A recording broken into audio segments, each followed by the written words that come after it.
भगवान की पूजा कई रूपों में की जाती है, उनमें से भगवान का सत्यनारायण स्वरूप इस कथा में बताया गया है। इसके मूल पाठ में पाठांतर से लगभग 170 श्लोक संस्कृत भाषा में उपलब्ध है जो 5 अध्यायों में बटे हुए हैं। इस कथा के 2 प्रमुख विषय हैं, जिनमें एक है संकल्प को भूलना और दूसरा है प्रसाद का अपमान। आइए सुनते हैं सत्यनारायण कथा। प्रथम अध्याय। सत्यनारायण व्रत कथा का पूरा संदर्भ यह है कि पुराकाल में शनकादि ऋषि नैमिषारण्य स्थित महर्षि सूत के आश्रम पर पहुंचे। ऋषिगण महर्षि सूत से प्रश्न करते हैं कि लौकिक कष्ट मुक्ति, सांसारिक सुख समृद्धि एवं पारलौकिक लक्ष्य की सिद्धि के लिए सरल उपाय क्या है। महर्षि सूत शनकादि ऋषियों को बताते हैं कि ऐसा ही प्रश्न नारद जी ने भगवान विष्णु से किया था।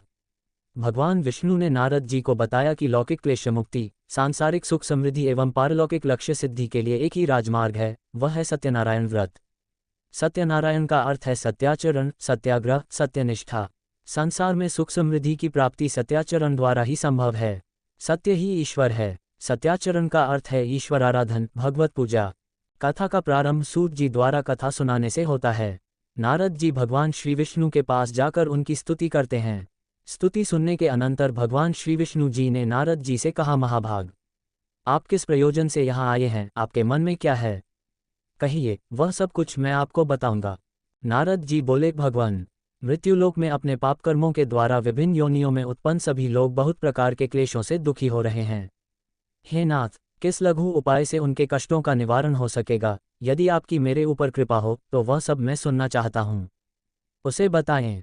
श्री भगवान ने कहा, हे वत्स, संसार के ऊपर अनुग्रह करने की इच्छा से आपने बहुत अच्छी बात पूछी है। जिस व्रत के करने से प्राणी मोह से मुक्त हो जाता है, उसे आपको बताता हूँ, सुने। हे वत्स, स्वर्ग और मृत्युलोक में दुर्लभ भगवान सत्यनारायण का एक महान पुण्यप्रद व्रत है। आपके स्नेह के कारण इस समय मैं उसे कह रहा हूँ। अच्छी प्रकार विधि विधान से भगवान सत्यनारायण व्रत करके मनुष्य शीघ्र ही सुख प्राप्त कर परलोक में मोक्ष प्राप्त कर सकता है। भगवान की ऐसी वाणी सुनकर नारद मुनि ने कहा, प्रभो, इस व्रत को करने का फल क्या है?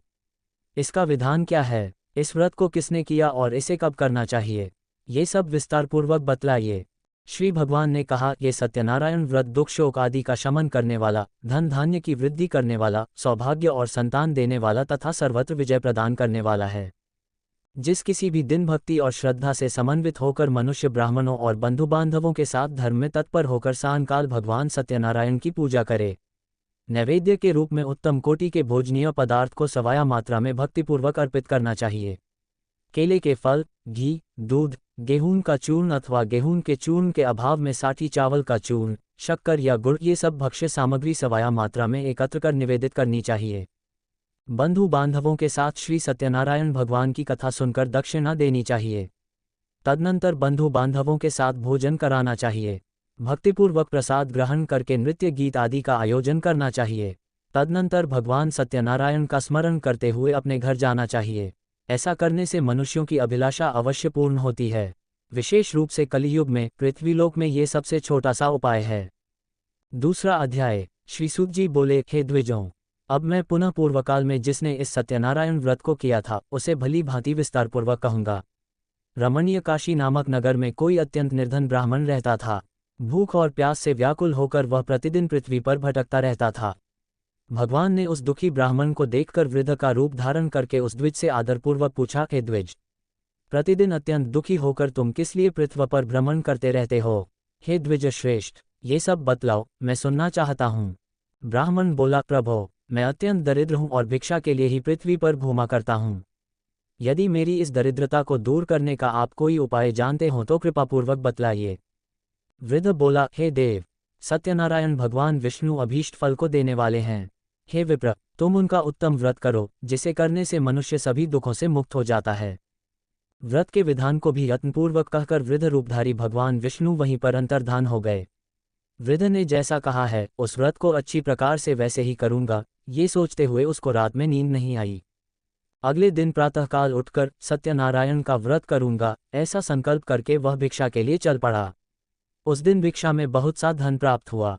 उसी धन से उसने बंधु बांधवों के साथ भगवान सत्यनारायण का व्रत किया। इस व्रत के प्रभाव से वह श्रेष्ठ सभी दुखों से मुक्त होकर समस्त संपत्तियों से संपन्न हो गया। उस दिन से लेकर प्रत्येक महीने उसने यह व्रत किया। इस प्रकार भगवान सत्यनारायण के इस व्रत को करके वह श्रेष्ठ सभी पापों से मुक्त हो गया और उसने दुर्लभ मोक्ष पद को प्राप्त किया। हे विप्र, पृथ्वी पर जब भी कोई मनुष्य श्री सत्यनारायण का व्रत करेगा, उसी समय उसके समस्त दुख नष्ट हो जाएंगे। इस प्रकार भगवान नारायण ने महात्मा नारद जी से जो कुछ कहा, मैंने वह सब आप लोगों से कह दिया, आगे अब और क्या कहूँ। हे मुने, इस पृथ्वी पर उससे सुने हुए इस व्रत को किसने किया? हम वह सब सुनना चाहते हैं, उस व्रत पर हमारी श्रद्धा हो रही है। श्री सूत जी बोले, हे मुनियों, पृथ्वी पर जिसने यह व्रत किया उसे आप लोग सुने। एक बार वह द्विजश्रेष्ठ अपनी धन संपत्ति के अनुसार बंधु बांधवों तथा परिवारजनों के साथ व्रत करने के लिए उद्यत हुआ। इसी बीच एक लकड़हारा वहां आया और लकड़ी बाहर रखकर उस ब्राह्मण के घर गया। प्यास से व्याकुल वह उसको व्रत करता हुआ देख प्रणाम करके उससे बोला, प्रभो, आप ये क्या कर रहे हैं? इसे करने से किस फल की प्राप्ति होती है? विस्तारपूर्वक मुझसे कहिए। विप्र ने कहा, ये सत्यनारायण का व्रत है जो सभी मनोरथों को प्रदान करने वाला है। उसी के प्रभाव से मुझे ये सब महान धन धान्य आदि प्राप्त हुआ है। जल पीकर तथा प्रसाद ग्रहण करके वह नगर चला गया। सत्यनारायण देव के लिए मन से ऐसा सोचने लगा कि आज लकड़ी बेचने से जो धन प्राप्त होगा उसी धन से भगवान सत्यनारायण का श्रेष्ठ व्रत करूंगा। इस प्रकार मन से चिंतन करता हुआ लकड़ी को मस्तक पर रखकर उस सुंदर नगर में गया जहां धन संपन्न लोग रहते थे। उस दिन उसने लकड़ी का दुगुना मूल्य प्राप्त किया। इसके बाद प्रसन्न हृदय होकर वह पके हुए केले का फल, शक्कर, घी, दूध और गेहूं का चूर्ण सवाया मात्रा में लेकर अपने घर आया। तत्पश्चात उसने अपने बांधवों को बुलाकर विधि विधान से भगवान श्री सत्यनारायण का व्रत किया। उस व्रत के प्रभाव से वह धन पुत्र से संपन्न हो गया और इस लोक में अनेक सुखों का उपभोग कर अंत में सत्यपुर अर्थात बैकुंठलोक चला गया। तीसरा अध्याय। श्री सत्यनारायण के व्रत पूजन को देखा। वहां बैठकर उसने कथा सुनी और वरदान मांगा। उसके बाद प्रसाद ग्रहण करके वह कुछ रात होने पर घर गई। माता ने कलावती कन्या से प्रेमपूर्वक पूछा, पुत्री, रात में तू कहाँ रुक गई थी? तुम्हारे मन में क्या है? कलावती कन्या ने तुरंत माता से कहा, माँ, मैंने एक घर में मनोरथ प्रदान करने वाला व्रत देखा है। कन्या की उस बात को सुनकर वह वणिक की भार्या व्रत करने को उद्यत हुई और प्रसन्न मन से उस साध्वी ने बंधु बांधवों के साथ भगवान श्री सत्यनारायण का व्रत किया तथा इस प्रकार प्रार्थना की, भगवान, आप हमारे पति एवं जामाता के अपराध को क्षमा करें। वे दोनों अपने घर शीघ्र आ जाएं। इस व्रत से भगवान सत्यनारायण पुनः संतुष्ट हो गए तथा उन्होंने नृपश्रेष्ठ चंद्रकेतु को स्वप्न दिखाया और स्वप्न में कहा, नृपश्रेष्ठ, प्रातःकाल दोनों वणिकों को छोड़ दो और वह सारा धन भी दे दो जो तुमने उनसे इस समय ले लिया है, अन्यथा राज्य, धन एवं पुत्र सहित तुम्हारा सर्वनाश कर दूंगा। राजा से स्वप्न में ऐसा कहकर भगवान सत्यनारायण अंतर्धान हो गए।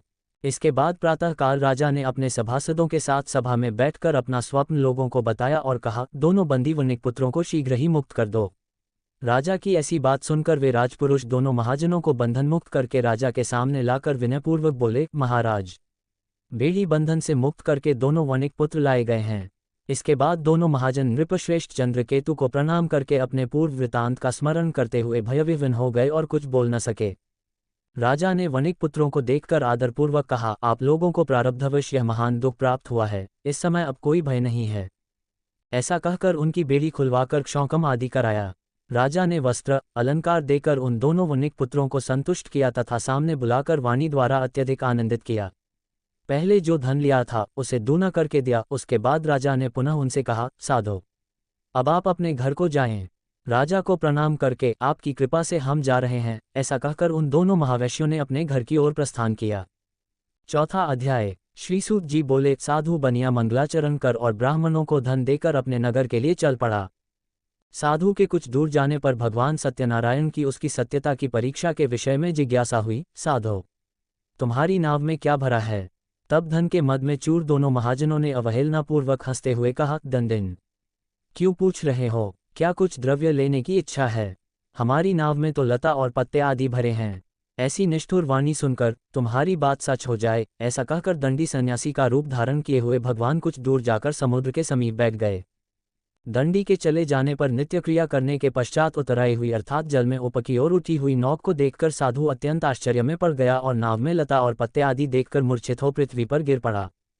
सचेत होने पर वणिक पुत्र चिंतित हो गया। तब उसके दामाद ने इस प्रकार कहा, आप शोक क्यों करते हैं? दंडी ने शाप दे दिया है, इस स्थिति में वे ही चाहें तो सब कुछ कर सकते हैं, इसमें संशय नहीं। अतः उन्हीं की शरण में हम चलें, वहीं मन की इच्छा पूर्ण होगी। दामाद की बात सुनकर वह साधु बनिया उनके पास गया और वहां दंडी को देखकर उसने भक्तिपूर्वक उन्हें प्रणाम किया तथा आदरपूर्वक कहने लगा, आपके सम्मुख मैंने जो कुछ कहा है, असत्य भाषण रूप अपराध किया है, आप मेरे उस अपराध को क्षमा करें। ऐसा कहकर बारंबार प्रणाम करके वह महान शोक से आकुल हो गया। दंडी ने उसे रोता हुआ देखकर कहा, हे मूर्ख, रो मत, मेरी बात सुनो। मेरी पूजा से उदासीन होने के कारण तथा मेरी आज्ञा से ही तुमने बारंबार दुख प्राप्त किया है। भगवान की ऐसी वाणी सुनकर वह उनकी स्तुति करने लगा। साधु ने कहा, हे प्रभो, यह आश्चर्य की बात है कि आपकी माया से मोहित होने के कारण ब्रह्मा आदि देवता भी आपके गुणों और रूपों को यथावत रूप से नहीं जान पाते, फिर मैं मूर्ख आपकी माया से मोहित होने के कारण कैसे जान सकता हूँ। आप प्रसन्न हो, मैं अपनी धन संपत्ति के अनुसार आपकी पूजा करूँगा। मैं आपकी शरण में आया हूँ। मेरा जो नौक में स्थित पूरा धन था उसकी तथा मेरी रक्षा करें। उस बनिया की भक्तियुक्त वाणी सुनकर भगवान जनार्दन संतुष्ट हो गए। भगवान हरि उसे अभीष्ट वर प्रदान करके वहीं अंतर्धान हो गए। उसके बाद वह साधु अपनी नौक में चढ़ा और उसे धन धान्य से परिपूर्ण देखकर, भगवान सत्यदेव की कृपा से हमारा मनोरथ सफल हो गया, ऐसा कहकर स्वजनों के साथ उसने भगवान की विधिवत पूजा की। भगवान श्री सत्यनारायण की कृपा से वह आनंद से परिपूर्ण हो गया और नाव को प्रयत्नपूर्वक संभालकर उसने अपने देश के लिए प्रस्थान किया।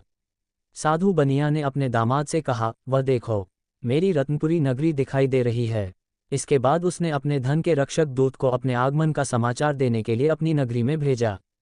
उसके बाद उस दूत ने नगर में जाकर साधु की भार्या को देख हाथ जोड़कर प्रणाम किया तथा उसके लिए अभीष्ट बात कही। सेठ जी अपने दामाद तथा बंधुवर्गों के साथ बहुत सारे धन धान्य से संपन्न होकर नगर के निकट पधार गए हैं। दूत के मुख से यह बात सुनकर वह महान आनंद से विह्वल हो गई और उस साध्वी ने श्री सत्यनारायण की पूजा करके अपनी पुत्री से कहा, मैं साधु के दर्शन के लिए जा रही हूँ, तुम शीघ्र आओ। माता का ऐसा वचन सुनकर व्रत को समाप्त करके प्रसाद का परित्याग कर वह कलावती भी अपने पति का दर्शन करने के लिए चल पड़ी। इससे भगवान सत्यनारायण रुष्ट हो गए और उन्होंने उसके पति को तथा नौक को धन के साथ हरण करके जल में डुबो दिया। इसके बाद कलावती कन्या अपने पति को न देख महान शोक से रुदन करती हुई पृथ्वी पर गिर पड़ी। नाव का अदर्शन तथा कन्या को अत्यंत दुखी देख भयभीत मन से साधु बनिया से सोचा, यह क्या आश्चर्य हो गया। नाव का संचालन करने वाले भी सभी चिंतित हो गए। तदनंतर वह लीलावती भी कन्या को देखकर विह्वल हो गई और अत्यंत दुख से विलाप करती हुई अपने पति से इस प्रकार बोली, अभी अभी नौक के साथ वह कैसे अलक्षित हो गया। न जाने किस देवता की उपेक्षा से वह नौक हरण कर ली गई अथवा श्री सत्यनारायण का महात्म्य कौन जान सकता है। ऐसा कहकर वह स्वजनों के साथ विलाप करने लगी और कलावती कन्या को गोद में लेकर रोने लगी। कलावती कन्या भी अपने पति के नष्ट हो जाने पर दुखी हो गई और पति की पादुका लेकर उनका अनुगमन करने के लिए उसने मन में निश्चय किया। कन्या के इस प्रकार के आचरण को देख भार्या सहित वह धर्मज्ञ साधु बनिया अत्यंत शोक संतप्त हो गया और सोचने लगा, या तो भगवान सत्यनारायण ने यह अपहरण किया है अथवा हम सभी भगवान सत्यदेव की माया से मोहित हो गए हैं। अपनी धन शक्ति के अनुसार मैं भगवान श्री सत्यनारायण की पूजा करूंगा। सभी को बुलाकर इस प्रकार कहकर उसने अपने मन की इच्छा प्रकट की और बारंबार भगवान सत्यदेव को दंडवत प्रणाम किया। इससे दीनों के परिपालक भगवान सत्यदेव प्रसन्न हो गए। भक्तवत्सल भगवान ने कृपापूर्वक कहा, तुम्हारी कन्या प्रसाद छोड़कर अपने पति को देखने चली आई थी, निश्चय ही इसी कारण उसका पति अदृश्य हो गया है। यदि घर जाकर प्रसाद ग्रहण करके वह पुनः आए तो हे साधु बनिया, तुम्हारी पुत्री पति को प्राप्त करेगी, इसमें संशय नहीं। कन्या कलावती भी आकाशमंडल से ऐसी वाणी सुनकर शीघ्र ही घर गई और उसने प्रसाद ग्रहण किया। पुनः आकर स्वजनों तथा अपने पति को देखा। तब कलावती कन्या ने अपने पिता से कहा, अब तो घर चलें, विलंब क्यों कर रहे हैं। कन्या की वह बात सुनकर वनिक पुत्र संतुष्ट हो गया और विधि विधान से भगवान सत्यनारायण का पूजन करके धन तथा बंधु बांधवों के साथ अपने घर गया। तदनंतर पूर्णिमा तथा संक्रांति पर्वों पर भगवान सत्यनारायण का पूजन करते हुए इस लोक में सुख भोग कर अंत में वह सत्यपुर बैकुंठ लोक में चला गया। 5वां अध्याय। श्री सूत जी बोले, श्रेष्ठ मुनियों, अब इसके बाद मैं दूसरी कथा कहूँगा, आप लोग सुने। अपनी प्रजा का पालन करने में तत्पर तुंगध्वज नामक एक राजा था। उसने सत्यदेव के प्रसाद का परित्याग करके दुख प्राप्त किया। एक बार वह वन में जाकर और वहां बहुत से पशुओं को मारकर वट वृक्ष के नीचे आया। वहां उसने देखा कि गोपगण बंधु बांधवों के साथ संतुष्ट होकर भक्तिपूर्वक भगवान सत्यदेव की पूजा कर रहे हैं। राजा ये देखकर भी अहंकारवश न तो वहां गया और न ही उसने भगवान सत्यनारायण को प्रणाम ही किया। पूजन के बाद सभी गोपगण भगवान का प्रसाद राजा के समीप रखकर वहां से लौट आए और इच्छानुसार उन सभी ने भगवान का प्रसाद ग्रहण किया। इधर राजा को प्रसाद का परित्याग करने से बहुत दुख प्राप्त हुआ। उसका संपूर्ण धन धान्य एवं सभी 100 पुत्र नष्ट हो गए। राजा ने मन में यह निश्चय किया कि अवश्य ही भगवान सत्यनारायण ने हमारा नाश कर दिया है, इसलिए मुझे वहां जाना चाहिए जहां श्री सत्यनारायण का पूजन हो रहा था। ऐसा मन में निश्चय करके वह राजा गोपगणों के समीप गया और उसने गोपगणों के साथ भक्ति श्रद्धा से युक्त होकर विधिपूर्वक भगवान सत्यदेव की पूजा की। भगवान सत्यदेव की कृपा से वह पुनः धन और पुत्रों से संपन्न हो गया तथा इस लोक में सभी सुखों का उपभोग कर अंत में सत्यपुर वैकुंठलोक को प्राप्त हुआ। श्री सूत जी कहते हैं, जो व्यक्ति इस परम दुर्लभ श्री सत्यनारायण के व्रत को करता है और पुण्यमयी तथा फलप्रदायिनी भगवान की कथा को भक्तियुक्त होकर सुनता है, उसे भगवान सत्यनारायण की कृपा से धन धान्य आदि की प्राप्ति होती है। दरिद्र धनवान हो जाता है, बंधन में पड़ा हुआ बंधन से मुक्त हो जाता है, डरा हुआ व्यक्ति भय मुक्त हो जाता है। ये सत्य बात है, इसमें संशय नहीं। इस लोक में वह सभी ईप्सित फलों का भोग प्राप्त करके अंत में सत्यपुर वैकुंठलोक को जाता है। इस प्रकार मैंने आप लोगों से भगवान सत्यनारायण के व्रत को कहा, जिसे करके मनुष्य सभी दुखों से मुक्त हो जाता है। कलियुग में तो भगवान सत्यदेव की पूजा विशेष फल प्रदान करने वाली है। भगवान विष्णु को ही कुछ लोग काल, कुछ लोग सत्य, कोई ईश और कोई सत्यदेव तथा दूसरे लोग सत्यनारायण नाम से कहेंगे। अनेक रूप धारण करके भगवान सत्यनारायण सभी का मनोरथ सिद्ध करते हैं। कलियुग में सनातन भगवान विष्णु ही सत्यव्रत रूप धारण करके सभी का मनोरथ पूर्ण करने वाले होंगे। हे श्रेष्ठ मुनियों, जो व्यक्ति नित्य भगवान सत्यनारायण की इस व्रत कथा को पढ़ता है, सुनता है, भगवान सत्यनारायण की कृपा से उसके सभी पाप नष्ट हो जाते हैं। हे मुनीश्वरों, पूर्व काल में जिन लोगों ने भगवान सत्यनारायण का व्रत किया था, उसके अगले जन्म का वृतांत कहता हूँ, आप लोग सुने। महान प्रज्ञासंपन्न सत्यनारायण व्रत करने के प्रभाव से दूसरे जन्म में सुदामा हुए और उस जन्म में भगवान श्रीकृष्ण का ध्यान करके उन्होंने मोक्ष प्राप्त किया। लकड़हारा भिल्ल गोहों का राजा हुआ और अगले जन्म में उसने भगवान श्रीराम की सेवा करके मोक्ष प्राप्त किया। महाराज उल्कामुख दूसरे जन्म में राजा दशरथ हुए, जिन्होंने श्रीनाथ जी की पूजा करके अंत में वैकुंठ प्राप्त किया। इसी प्रकार धार्मिक और सत्यव्रती साधु पिछले जन्म के सत्यव्रत के प्रभाव से दूसरे जन्म में मोरध्वज नामक राजा हुआ। उसने आर्य से चीरकर अपने पुत्र की आधी देह भगवान विष्णु को अर्पित करके मोक्ष प्राप्त किया। महाराजा तुंगध्वज जन्मांतर में स्वयंभुव मनु हुए और भगवत संबंधी संपूर्ण कार्यों का अनुष्ठान करके वैकुंठलोक को प्राप्त हुए। जो गोपगण थे, वे सब जन्मांतर में व्रजमंडल में निवास करने वाले गोप हुए और सभी राक्षसों का संहार करके उन्होंने भी भगवान का शाश्वत धाम गोलोक प्राप्त किया। इस प्रकार श्री स्कंद पुराण के अंतर्गत रिवाखंड में श्री सत्यनारायण व्रत कथा का ये 5वां अध्याय पूर्ण हुआ। बोलिए सत्यनारायण भगवान की जय।